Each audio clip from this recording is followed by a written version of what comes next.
Bir ulug' zot bilan ko'rishib qoldim. 95 ga kirgan. Juda ko'p avliyolarga xizmatini qilib ijozat olgan odam.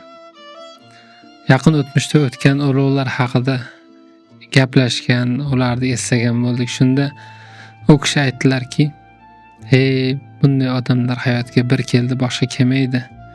Ular hammalari o'tib ketib, biz yetim bo'lib qoldik.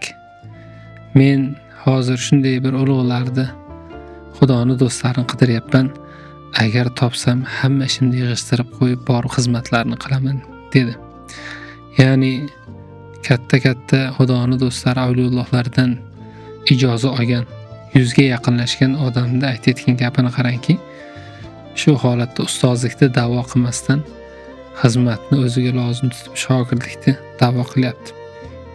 Shunda o'zimdan juda bir xafa bo'lib ketdimki, inson ozginaga ilm olib turib, darrov katta narsalarni da'vo qilib boshlaydi ekan. Hazrat Bahod Naqshband rahmatullohi alayhi aytgan ekanlarki, Xudo bizga bergan kashflar, ajoyib sirlar, bularni bir ulashamiz deb ko'chaga chiqib shogird qidirsak, hamma ustozi piru komil bo'lgan ekan deb aytgan ekanlar. Shuning uchun inson to umrining oxirigacha o'rganuvchi bo'ladi hayotda. Necha yoshga kirishimizdan qat'iy nazar, qaysi maqomda bo'lishimizdan qat'iy nazar bizga dars beruvchilar topiladi. Biz shu ilm talab qilishdan, odob talab qilishdan to'xtamasligimiz kerak.